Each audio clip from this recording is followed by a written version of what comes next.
మరిన్ని interesting movie updates ని brief గా చూద్దాం.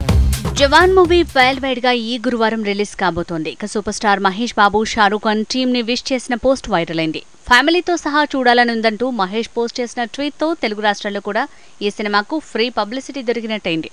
Skanda movie team Salaar release date ని సొంతం చేసుకుంది. సలార్ వాయిదాతో ఆ రోజు స్కంద మూవీని విడుదల చేయాలని ఫిలిం టీం ఫిక్స్ అయింది. విడుదల తేదీ మార్పుని అఫీషియల్ గా తేల్చేసింది. రవితేజ మూవీ టైగర్ నాగేశ్వరరావు మాత్రం ప్రీపోన్ కాకుండా సేమ్ డేట్ కి రాబోతున్నట్టు తెలుస్తోంది. సురేందర్ రెడ్డి మేకింగ్ లో పవన్ కమిట్ అయిన సినిమా సెట్స్ పైకి వెళ్లేది దీపావళికని తెలుస్తోంది. రెగ్యులర్ షూటింగ్ మాత్రం ఏపీ ఎలక్షన్స్ తర్వాతే అంటున్నారు. కాకపోతే గ్లిమ్స్ కోసం 3 రోజులు స్పెషల్ షూటింగ్ ప్లాన్ చేస్తున్నట్టు తెలుస్తోంది.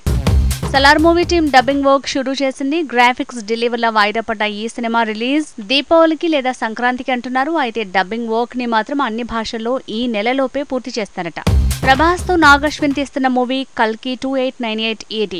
ఈ సినిమా తాలూకు గ్రాఫిక్స్ ప్లేట్స్ లీక్ అయిన తర్వాత ఫిల్మ్ టీం జాగ్రత్తలు పెంచింది.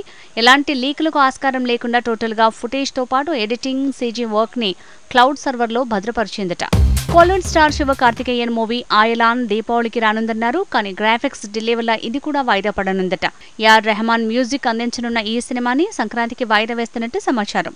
Mega power star Ram Charan Paris కు వెళ్లాడు. సతీ సమేతంగా తను ప్యారిస్ కి వెళ్లడానికి కారణం శంకర్ పనితనమేనట.